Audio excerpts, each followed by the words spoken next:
I would love to hear what your perspective has been, because I don't feel like, and correct me if I'm wrong, but I don't feel like you've actually addressed this very much. Never. Not just justice for Han, this hashtag movement, but the fan sort of reaction to your character over these many years. Well, to be just totally transparent, the reason I never like participated in the Justice for Han movement from the beginning, and I didn't mean anything derogatory about thinking like you had too much time or you're like a weirdo.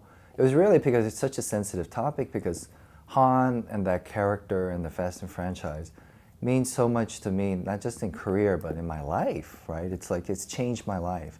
It's changed like my whole DNA and the fabric of how I exist in this world, right? It's fulfilled all the Hollywood dreams. It's taught me. It's allowed me to, go into those fantastical gates that I always dreamt of Universal Studios, all of that. And then when you get killed off, I mean, it's hard. It's like you understand why a lot of actors on their contract, they're like, I do not die in a movie. And then to be part of something that was so important, and then also socially within the community, feeling like that character did make an impact for Asian American men, right? And then not being a part of it, just being stripped away. It's very hard, and it's not like that job or at that time, being Han in a Fast and Furious movie all of a sudden propels me to do, Oscar caliber work. I'm not getting phone calls every day going, here's another job. It's just you're going back to the grinder. So that it really fucks with your head, So when the fans are out there talking about this Justice for Han stuff, and I would be sent all this fan fiction talking about possible spin-off storylines, I just didn't want to get my hopes up. So I would just like reject it, going, hey, it might not happen. It's so important, and I don't want to get my hopes up, because even if I do, then after it, then what happens in terms of just my career? No, maybe nothing. You just go back to the auditioning thing, right? I mean, after Tokyo Drift, you would think, I thought, there would be opportunities, but did you know that I auditioned like 3 years after Tokyo Drift for a commercial? And the commercial was, it said, Tokyo Drift-like scene from the movie Tokyo Drift. And I was sent to this audition to play basically me, and I didn't get the part. So then you go home, and I remember my wife was looking at me like, "What's wrong?" And I was like, "I think my career is like rock bottom. I can't even get cast as myself, right?" And so the Han character, and then him possibly coming back was always very sensitive, right? And so then anytime people talked about it, or fans talked about it, or you would talk about it, I would just run. I would deny. I would reject it. I really sympathize with that, because I wouldn't know where to put that either if I were you. That kind of hope that is external to you, to be a part of that takes a lot of courage as well, especially when it's not like you're in charge of Universal Studios and making decisions like that. So I understand that, which is why it's kind of beautiful that that outside of you on its own. Yeah. Right? Yeah. Yeah. Yeah. I mean, when Vin talks about the Fast franchise redefining casting and being the people's movie, the people's franchise, right? Like when Dwayne Johnson says, he's the people's champion. I borrow from that, and and it sounds hokey, but really, Han coming back it's the people's character. It's their franchise. It's like, it's interesting because being part of Fast and being Han, it's like the fame is interesting. It's an interesting window into fame, because you realize that the people that our franchise affects. And when I go into a restaurant, if I go to like a nice restaurant for special occasion, it's not the customers or the front of a house that ever gives me any love. It's always the kitchen, right? I get invited into the kitchen, and I'm taking pictures with the dishwashers and the cooks and the line cooks and the busboys, and it's genuine. It's love. It's like not this Asian dude. It's not a customer. It's Han or Han or the brother. It's a guy that makes them feel like they're included, that there's no judgment. And I go, I can be part of that. Like I get to embody that for that, for that 10 minutes in the back of the kitchen taking pictures with my people. It's this weird, sincere love that I almost don't deserve. Like I'm almost putting on like a Mickey Mouse suit and going, yeah, I can take pictures with everyone because they all love me, but am I really Han? There's aspects, but am I really that dude, right? Nah, I'm Sung, this actor, right, that plays that character, right? But I get to participate in this beloved idea, so. So the way that it inspired maybe those fans then in turn has inspired you in your own life. Yeah, I mean, it gives me purpose because, at 47, turning 47, not having children, right? There's certain, I think, biological timelines that normal people hit, and it gives you, I think, a reason to wake up. And then, when you first start out as a young person, you can go, okay, if I can get this car, or I can buy this home, or I can buy this, or I can go to vacation, or I can get in the club, or I can get this, or I can get these perks. But then once you get that, does it really make you happy? Does it give you purpose, right? And to be honest with you, there was a few years where I was like, all right, I'm in these movies, people want pictures, and I made some money, but then I don't know why I should wake up tomorrow. I don't have kids. Life didn't present me those cards. And now I look at, this opportunity to walk this earth, to be able to almost play like a real life version of it and give people some positivity throughout the day. And if it's just taking a picture or just asking some simple questions or just talking about a car, right? It's giving some type of contribution. And it sounds like self-help and really hokey, and when someone talks about, they use this type of language, usually I kind of tune out. But then as I get older, I have to fight for these things. I have to find these things and put these things in my tool belt, or dude, I wake up and there's no wind behind my sails, right? When did this happen for you? This feeling? Yeah. Or the epiphany of the realization to, I guess, yeah, like the purpose? Embracing that. I'd say in the last 3 years. Oh. Yeah, it was probably in the last 3 years. It's. I think it's a blessing and a curse, right? There's like nothing for free. And what does Han mean, right? So the word Han in Korean, I had a friend who went to Columbia, and she did her graduate paper on the translation of Han, right, into the English language, and it kind of parallels my life because it loosely translates to eternal suffering, right? Like even when there's good things happening, someone else is suffering in your family. Like a Korean, that's why we're great at soap operas and melodrama. We do great ballad, these K-pop like love songs and stuff, right? We're excellent because we're so melodramatic because everything in our life, if you're eating well, probably your mother didn't, or someone in your family isn't. So there's this Han, it's like, like if you're rich, somebody else has to suffer, right? It's yin and yang to everything, right? And, I think you get older and you realize, you have certain aspirations, these certain material goals, you get it, gives you nothing, gives you no purpose, right? So I feel like I'm kind of struggling with my own Han every day, right? And as I try to figure it out, and then being able to kind of articulate and give that or share that, it's actually therapy for myself. And people go, hey man, you're so cool, you're so laid back. And I realize that definition has changed for me. It's like, I'm not nice to be nice to you or to him or loyal to you or cool to you. It's actually for myself, right? Because I'm trying to be the best version of myself, right?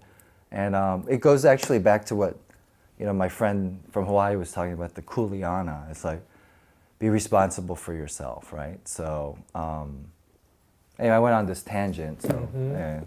But I think that's a beautiful thought to put out into the world and to put energy into on a daily basis in your own life. And for me, you sort of mentioned something about like having a different perspective and different life stages, and like that's what my 30s were as well. It's like thinking about different purposes and different ways to contribute and stuff like that. But actually, I had a question for Razor M. Okay. Hi. what did this character mean to you as a film lover and just like a person in the world? What's your story with that? Well, I mean, there is some element of context. Like I met you at that Barnes and Noble near UCLA a long time ago. That's a whole nother story. Yeah. But I reconnected with him, I think, during finishing the game. So I knew some, I had that context. But I think I saw the first cut of, or like one of the cuts of Tokyo Drift. And when I saw it, I was just like, this is really like just objectively fun. And this character is very like, you know, like there's no qualifications. It's just you're drawn to Han. Yeah. And it's one of those things where I think I never really noticed before, but it kind of recontextualized some things growing up, because I do remember that there was one point in my life where I think I did look at like TV shows, and I think I actively thought consciously, I wish I was white. And when I went back in my memory and remembered that again, I was like, wow, okay. It's like really insidious how like those things work. And it's really important to like see those things, because you hear it, but once you feel it, once you have your experience with it, I feel like it takes on a whole nother level. Yeah. I mean, was that something, when Tokyo Drift happened, right? You had worked with Justin Lin before, obviously. Yeah. And he brought you in to this. Did you have any sense that like this character might reach Asian kids out in the world, or Asian American kids that never had this kind of character before? No, because you know the history of Han, or my involvement in Tokyo Drift, was it was just it was timing, and then most of it was just like luck, right? Because so after Better Luck Tomorrow, Justin did this film called Annapolis. It was for Disney. It was his first studio feature, starring James Franco and also Tyrese Gibson, and also Better Luck Tomorrow trivia. Roger Fan, who played Derek Liu in Better Luck Tomorrow, and was in Annapolis as the same character, right? Oh. So if you, right? So Justin's whole inside thing was that where did the characters go after BLT, right? So Derek went to the Annapolis, Han went to Tokyo, right? Underground, it's like fitting. But anyway. So this is like Justin Lin's cinematic universe. This is like master plan, right? Yeah, so late nights at this restaurant in Wangkok downtown, it's this like the old Chinese restaurant. He'd come up with these like, you know, master plans, right? But so he does the Disney movie Annapolis, and then he is starting up with Tokyo Drift. And he had some reservations because it was quintessentially like Karate Kid. The script came out that way, and he had some, you know, concerns, and he felt like, you know, does the white kid have to get the Japanese girl just like Karate Kid? That's why I think her name is Neela, is actually cast. You know, she's Brazilian, right? So Natalie, I can't remember her name. Natalie Kelly. She's actually Brazilian, and so, you know, Justin really fought for that, right? It's like, why does she have to be Asian, right? And you have a really international cast. Very much, in Tokyo Drift. Yeah. So I think timing helped because Universal wasn't really focused on the franchise. Like, you know, I think after Too Fast, Too Furious, you know, interest in it it fizzled down. So they just let Justin kind of do whatever he wanted.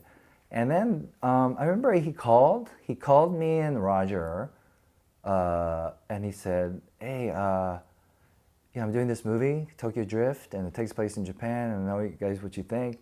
There's all these Asian characters, but there's really no characters that fit you. Like, you can't be, I don't think you can be the bad guy because he's this Japanese heavy Yakuza guy, and, you know, there's really no characters, and there are other characters in high school, and I was like, that's cool, thanks, man. He goes, but the casting directors of this film are Sarah Finn Hiller, and they're big, gigantic casting directors, and he said, why don't you just go in and audition for the lead of the movie? It's already cast. Lucas Black already got cast. But just so you could go meet them, right? Because you've never met them. I was like, oh, that's cool. And the pressure's off because there's no role to win anyway. It's just going in there and having fun, right? So I went in and I read for the for the Sean Boswell character, right? And then had fun, and that was it. And then Twinkie, who's played by Bow Wow. Lil no more. Yes. Now just Bow Wow. Yes. Now he's just Bow Wow. Yes.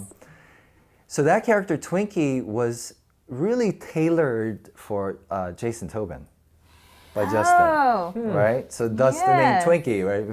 It makes no sense like an African American kid's name's Twinkies because it was actually made for for Jason Tobin. So if you look at his character in BLT, the vibe of Twinkie it's the same DNA, right? Like hustling and young and the talky guy, right? And this is where the education of the studio, like casting, comes in. Like the business of it is that, the studio was like, hey, we need to cover the African American demographic. We need to bring in like a hip hop artist, a rapper, thus the little Bow Wow conversation. And Jason Tobin's out. Which is also a Fast and Furious franchise tradition. What is? To involve rappers? hip hop artists. Yeah, which is great, right? Which is great, right? But poor, sucks for Jason, right? But he was able to come. He's still in the movie as Earl, right? So I'm not gonna spoil anything, but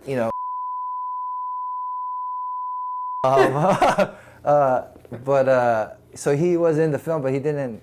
There wasn't a lot of real estate for him, so it sucks. So basically, Bow Wow played Twinkie, right? So fast forward. Now there was this character. I don't quote me on this, but I think the character's name was Phoenix, and there was a scene in the original script where there was an African American guy named Phoenix in the underground, and he gives Sean Boswell these keys to one of his cars, and that was kind of it. That was kind of his thing, right? So then they were like, hey, so we got Bow Wow cast, and then we have another African American dude in Tokyo, in the underground. It's like too much, right? So like, who could we cast? How about Latino, right? It's like, okay, does that work? And then Justin kind of threw out and Jeff Kirschenbaum, who actually went to school around the same time Justin was at UCLA, had a love affair with Tamerlan Tamita, who went to UCLA, right? So Jeff Kirschenbaum was the executive for Tokyo Drift, had a crush on Tamerlan Tamita, took Asian American Studies at UCLA to follow her. By the way. I did. Who did? Tamerlan Tamita? Yeah. Loved her. Loved Karate her. Kid 2. Yes. Ever since then. And so he was saying, and he grew up in Southern Cali with a lot of Korean Americans. And so Justin and Jeff Kirschenbaum campaign was like, why can't it be Asian American? Like just the dude that speaks English that happens to be Asian. And the conversation was like, well, how can an Asian be cool without the martial arts stuff, right? But at that time, we laugh, but at that time, you gotta look at it. It's like, if you grew up in middle America or in Maine and there are no Asian Americans, the only Asians you ever saw that were cool were Jet Li doing martial arts, that's the conversation you're gonna go to. You didn't grow up with cool Asian dudes in LA, Korean cats, car dudes, all of that. But Jeff did. So he was able to go, there are those type of dudes, and then they were able to show him Better Luck Tomorrow. And they go, look, Han is Asian American. This is the Asian American story, right? And then they're like, well, can he act? I already had done that tape. Right? So then they showed him the studio and the producers the Sean Boswell audition tape. So that's how I got into the movie. Han wasn't really written throughout the script. So the crew and the cast really didn't know what I was doing. And I had those chips, right? Because trivia was that originally the thought was that Han smoked because I smoked in BLT, but it's a Fast and Furious movie. Kids will probably watch it. Smoking is very irresponsible. Snacking is totally fine. Better. So I'm walking around with snacks, and I remember once Clayton Townsend, the line producer, came up to me because I had the jumbo family size snacks, like shrimp chips, like these things, and he grabs and he goes, "Enough of these snacks," because he didn't know what I was doing. But where I got the idea was that in talking to Justin is like, in Snatch when Brad Pitt is like always snacking, and Honda had no lines in the script. Because if you really break it down, I would love to do this with you, right? Is to really break down how many words Han says in the script. He's watching a lot. Right. He's observing Yeah. a lot. And what do you do And when you watch? snacking. Yes. Yes. You snack. But what were you actually eating? Because you're not eating shrimp chips. Sometimes they were shrimp chips, but there's sometimes there the octopus with the peanut, and then I asked for there were these Japanese like Teddy Grahams, so I would break them up because they were dense, so I was able to kind of like do this. Did you ever get so full, take after take on smoke? Nah, because you're not. I mean, smoking is hard to do on film, but snacking is okay because you can. Look, it looks like you're eating a lot, but you just do this. Okay, another question on the snack tip. Did you ever imagine that so many GIFs of you eating would exist on the internet? No, I didn't even know what. Well, first I never thought a GIF would exist. Okay, fair. Right? I don't even know what a GIF Fair. stands for. So many eyeballs in the world have seen you snack. Yeah. Yes. I'm associated to snacking. But it's a like you compliment. see a lot of different acting flavors in a lot of those scenes where he doesn't have lines throughout these movies. Oh too. yeah. I mean, they teach you. What I love is to study actors that have no lines in a scene and see that they're still active. They're doing something, and that's what you're searching for as an actor, is to find an activity, right? To be doing something instead of just standing there. And it's either listening, but then being able to eat, it kind of enhances, right? And it's frustrating when you're in the scene and you have no lines all day. So I'm going, okay, with each bite, there's subtext. It's like, what am I thinking? Or I'm calculating something, right? So it gave me something to do, right? And then when it would all play together, I remember it was interesting because I remember when I was shooting it, I was like, I didn't know how I was going to piece together. And I didn't know that there was going to be any impact. But did you ever see that movie with Jason Scott Lee, Dragon? The Bruce Lee biopic? Mm-hmm. Remember that movie? Did you see that? It, but I don't remember seeing it. You don't remember seeing it? I know the music. Yeah. Okay, but there's a scene when he does Fist of Fury, right? And they're in the theater, him and his wife in Hong Kong, and the movie ends, and everyone's just really quiet. So he whispers, he goes, "I think they hated it. We better leave." And he gets up, and then in Hong Kong, the applause is just it's just delayed, right? And then a celebration, right? I remember I was watching the film and I was like, okay, that's good. And I'm so self-conscious. I was getting sick watching myself. Like I was cold and sick, and I went to the bathroom going, man, I'm such a horrible actor. I need to quit. And I walked out and I started noticing people staring at me. Noticing you. Yeah. Yeah. They came to the premiere because we had the premiere at the Universal Studios. So there's probably like a couple thousand people there. And while we were on the red carpet and before the movie started, people just walked right by me. Who's the weirdo with the long hair? Did you even do red carpet interviews? I did, but no one really cared. They're like, hey, who are you? Han's like, okay, whatever. Hey, where's the real star, right? And I'm like, oh, okay. And then after, it was, that was serious. You get no time. No one's like, who are you? Who are you? Who are you? I'm Han. It's like, who is he? Okay, whatever. Him? You do the martial arts in the movie? You must be from Tokyo. No, I'm Korean. Like, why are you in the movie? Right? But then after, all of a sudden, people are like, hey. You're the Hey, right? It was Yeah. it was trippy, man. It was like trippy. Like you're like, hey, I'm not. There's so much attention on Han. And then it was a couple of years of understanding and trying to really educate myself on why that happened, and then what my responsibility is, and not letting it to get to my head, not letting it like fuck with me, because it went from being obscure, like nobody, to almost being like, I wouldn't say even a D-lister, but like, hey, you're the guy in the movie. Like we found right? So it wasn't like you're Brad Pitt. It was like, hey, it's the Asian dude in the movie. So it's something, right? But you don't know what it is really, right? And then you're like, well, how does this go to the next opportunity? And that's where it was really like a mind fuck, because I was like, okay, I don't even know how to package that. I go, Han, if I were a white dude, that's James Dean, right? That's the next Paul Newman. That's everything that's everything that's masculine, right? That's cool. That's like easy to digest. But then you go African American dude, like, yeah, man, he's suave, he has swagger. Asian dude, no kung fu, long hair, hanging out with cars. Good guy, bad guy, what is that? How do you package that, right? Are you going to put that into, like a romantic comedy, that character? At that time, no. No. Yeah. Right? Didn't happen. Yeah. Oh, and I would walk into a room with like long hair, and there'd be all these like male, execs in there, and I felt like how I felt like with the stuff I used to say about Fabio, like I can't believe a dude walks around with that long hair at that age. That's how I felt as long with that long hair. So it was also the hair became a curse because if I cut the hair, right, you're back to a nobody. Wow, yeah. You're invincible, and the hair, but it traps you. You're Han, and that's it. You're not Sung Kang, a versatile actor that has value in Hollywood. You're just now a celebrity, kinda. Yeah. Right? But you're not an athlete. You're not really rich. Well, you're not rich at all because you're not making money yet, right? So you have nothing to offer. What do you have to offer? You're sort of famous. So you go. It was for a few years. The personal side of it is like understanding them, how to turn it into a positive to that purpose.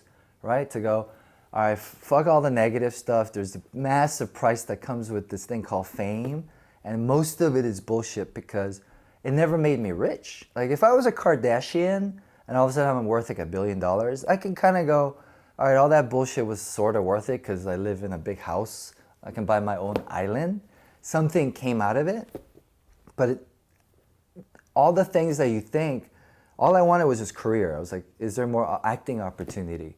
It was just brick wall, stuck. Well, then it's hard enough being an actor in Hollywood, right? How old are you? 47. No, how old are you at the time of like Tokyo Drift? 36 probably. Yeah. So it's hard enough being an actor. Add to that being an Asian American actor. Yeah. And then having a recognizable role and still trying to go out. Like what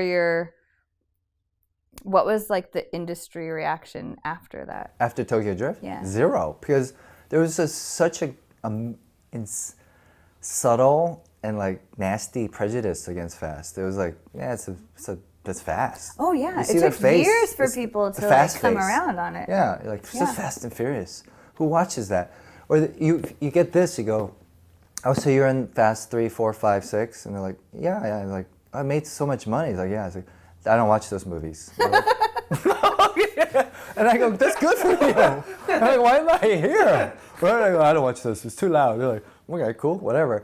But what's beautiful is that time it just changes things. Like, you just keep going, man. It's a testament. You just keep one foot forward. Like, this car is a perfect analogy for it because when Mr. Katayama, who designed this car in 1970, he was an outlier because Datsuns used to just be like these 4-door sedans, these soccer mom cars, these work cars. And he was one of those a Japanese person that thought like, why can't we be Porsche? Why can't we be Jaguar? Mm-hmm. Why can't we compete with like world-class vehicles? They never took them seriously. And when this car came out, the prejudice against Japanese was like intense in America still. It was residual. You're competing against Porsches, Mustangs, American muscle, that American like jingoistic pride. And this thing was considered like, well, what is this Jap car, right? And now, as time has gone on, it's like, 46, 47 years later, this is a classic. And that's where I can parallel it to Fast, is that now, after it's become one of the biggest franchises in history, after it's established inclusiveness in casting, and it's taken time. It's taken time for Hollywood to give us that ownership of that, to go, hey, we did establish that diverse casting actually equates to huge box office, right?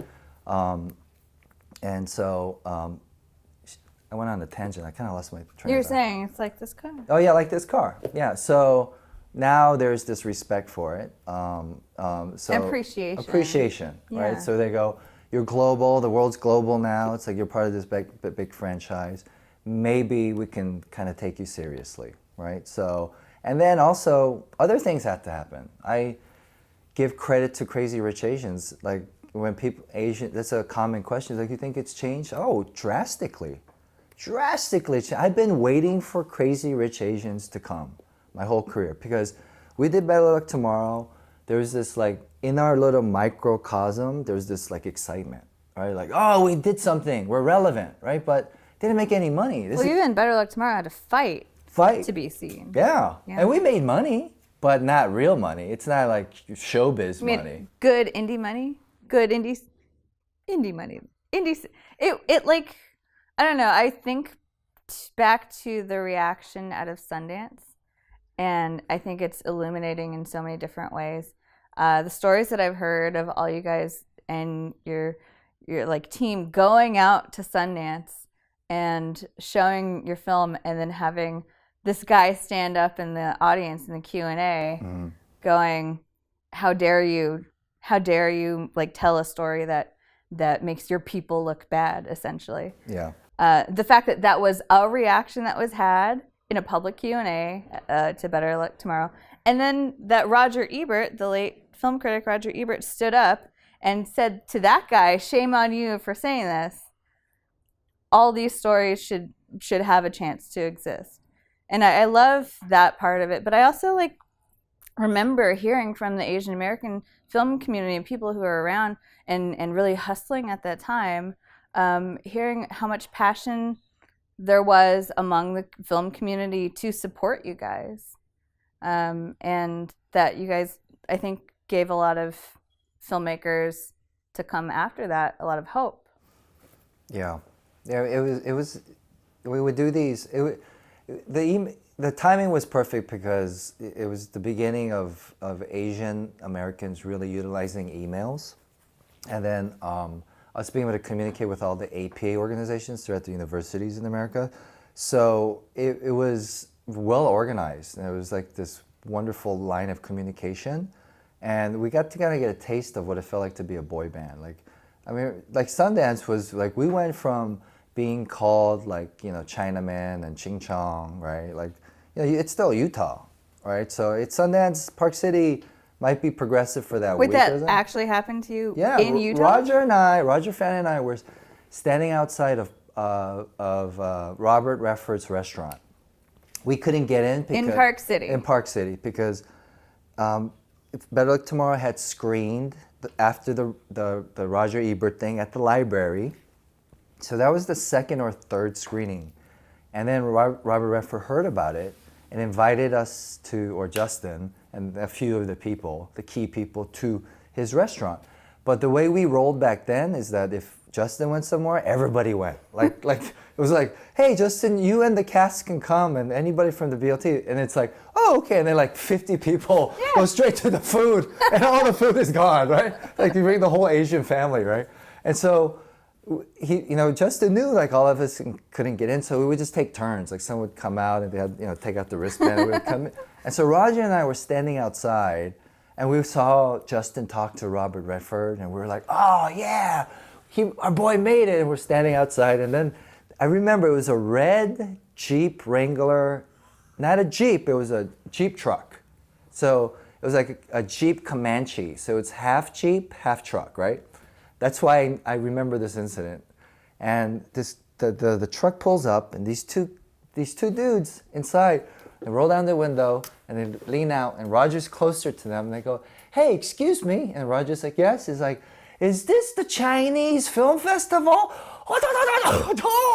And then they drove off, right? Oh, and then Roger just starts to run after him, right? He's like, fuck you! And he's running. And he's running, and the car's going, and I'm keeling over just laughing because the audacity and the nerve of these two like redneck kids like to do that, I thought it was just hilarious because then Roger's reaction, he's trying to be so nice, like, yeah, can I help you? Are you lost, young lads? And they're like, right? And he's chasing after him, and then all of a sudden the truck stops in the middle of the road. And there's not a lot of places to go. Yeah, and he's about like 20 yards like behind, like catching up to the truck, and he stops, and the car is just idling. Go, go, go, go, go, go. And then Roger looks back at me, and I'm like, and then Roger just comes back. Oh my God. That was it. But that tells you, right? in this world where the celebration of this progressive movement, this film, this voice, like we're here, right? We've arrived. And it was like a harsh reminder of the reality. We're so happy. And then we're like, hey, look at our boy, we're Robert Redford. And it's, right? Like, boom, reality punches you in the face, right? It's so sad that it makes me laugh because the irony, the sheer irony of that. It's so awful. I hate that happened to you guys. Why? I hate that is a thing you had to experience at a moment when you should have just been able to celebrate. Also, Redford should have let all of you guys in the party. I'm just saying. I think he would have let us. There was like a capacity issue because I don't know if you've ever been to Sundance, but it's all about like getting in, right? So that was our first experience with that, and it's rightfully, who are we? Like they can't let us in. There's like more important people. I mean, Sundance was awesome because we would take the shuttles, right? And I remember the first screening for competition films, because they accept like 16, 17 dramatic competition films, and we were one of them. And then you premiere, or you get to screen at the Eccles, which is like 1,500 seats, and that was our premiere. And after, we went up on stage, and we were expecting like questions and enthusiasm, and there was nothing. It was like crick, just crickets. And then I remember walking out, it was like going to a wedding, your wedding, and your groom or bride doesn't show up. It was that feeling. Like everybody got dressed up and you're all hands in the pocket. Like, don't you get invited to parties after a screening? Like nothing. We just went back to a cabin, ate probably grilled cheese sandwiches, right? But then at the third screening, the library with Roger Ebert, Elvis Mitchell, and that journalist did get up. And it was like Moses parting the seas when Roger Ebert got up there. And he compared us with Native Americans who had to always portray like some spiritual, spirit-chucking medicine man. And he said that these kids have one responsibility, was to make a good movie, and that's what they did. And that you, journalists, are afraid that the model minority myth is broken, and now every Asian kid that you see now, you're going to suspect that they're actually smarter, maybe cunning, maybe calculating, maybe human, three-dimensional, right? And so it was interesting because like if we didn't go through those things, like if that dude wasn't there and the dude in those kids outside of Robert Redford's, everything would just be easy. There's no fight. There's no purpose. It has to be hard, We are not the majority of this country. We are not the majority voice. And I'd rather be in a place where I have something to fight for, right? And I'm sincere about it, right? And we're doing it for the right reasons, right? Then it's worth it. But then otherwise, it's too easy. It's like eating chocolate every day. It's not good for you.